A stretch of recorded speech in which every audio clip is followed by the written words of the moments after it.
Hi, my name is Leila Maiga, and let me ask you something. What happened when the battery of your phone is low? Do you charge it? Why? Because you want your phone to work properly, right? So it's the same way for women who just give birth. So imagine you just went through this intense experience of giving birth, and yet you are forced to go back to work within weeks after giving birth. Mentally and physically you haven't even have time to recover, but still you have to go back to work. Well, this is the reality of a lot of women across the world, but today I'm going to focus on the United States because it's pretty much the one of the few countries in the whole world who do not have a paid maternity leave. So we'll be talking about that. First, I want to talk about the reality of working moms, so new moms that are working in the United States. And then I'm going to talk about what happened when they don't get a break after giving birth, what happened to their health. And lastly, I'm going to try to offer some solution to those health problems. So, without further ado, let's talk about the reality of new moms in the United States. Well, like I mentioned before, the United States is one of the few countries who do not have a paid maternity leave. So what happens is when women give birth, um, the job is they don't have this time to stay home to nurture the babies, and pretty much you have to worry about paycheck. You know, for example, they have something called the FMLA, Family Medical Leave Act, which guarantee pretty much 12 weeks to stay home with your baby, uh, but you don't get paid, of course. But your job is going to guarantee. So when you decide to go back, you still have your job, but you're still not getting paid. So imagine somebody who just have a baby and you're supposed to stay home and rest, um, bond with your baby, and in the back of your head you keep thinking, oh, this is 3 months that I'm home without a paycheck. How am I going to survive? Now picture that with a household where they depend on two paychecks, so the mom and the dad, right? And also, there's some household where it's only the mom who's working, right? What happens when the mom doesn't work for 3 months? Can they afford that financially? I don't think so. So this is why a lot of women, um, make the choice to go back to work, even when their body is not ready. Um, some of them will use their PTO, pay time off, or they also use something called short-term disability. But all of these are not ideal solutions as because it's not accessible to everyone, right? Um, the I read an article published by Osaki Naomi, and she's saying that one in four women in the U.S. go back to work 2 weeks after giving birth. Can you imagine 2 weeks?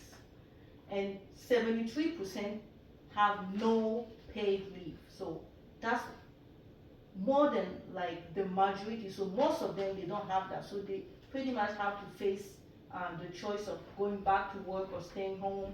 And most of them choose to go back to work because they simply cannot afford that. Now that we talked about the fact that women in the United States, after doing the hardest job ever, don't get a break. What happens when they don't get a break? What happens to their body, right? There's a whole lot of things that happen. So we're gonna talk about physical health and mental health. There's of course a lot of health complications, but I want to focus on one thing: pelvic floor. So during pregnancy, um, the uterus is growing pretty much, and it's putting pressure on the pelvic floor. This is right here, the muscle right here, and it's the backbone of the spinal cord pretty much. And once there's pressure, there can be muscle pain. That's why throughout the whole pregnancy, you see some women struggling with back pain. They can't feel the legs. Swollen ankles, all kind of things. This is super uncomfortable and painful for them. So imagine on top of that, they have to go back to work when the body is not completely healed. That means they're still experiencing those symptoms, right?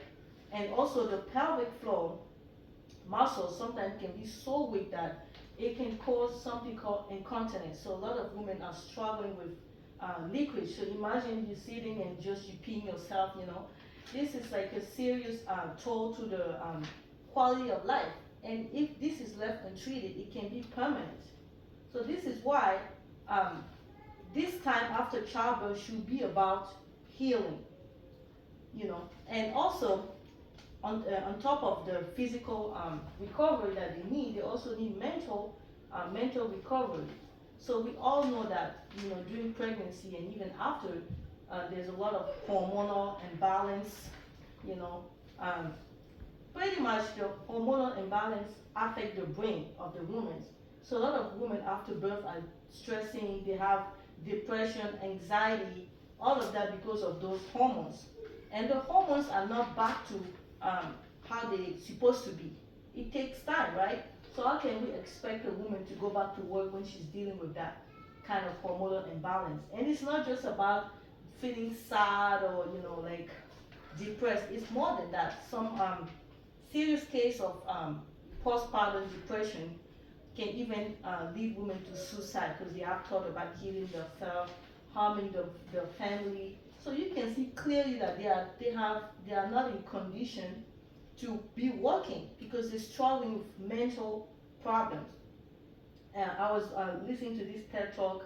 Her name is Jessica Shortfall. She's saying that 40% of women have experienced something called baby blues. It's pretty much a mild case of depression, you know. And so 40%, that means it's almost half of women's moms, you know. So that means you're working and you're dealing with those depression, and yet you have to add more stress of, you know, working. So this is truly a time to be healing, not to be focused about working.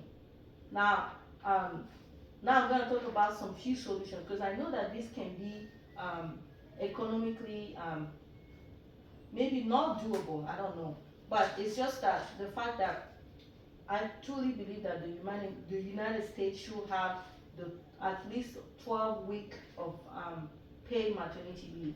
Now, some might argue that, you know, we cannot afford that. It's, you know, too much money. How can we pay all of those women to stay home?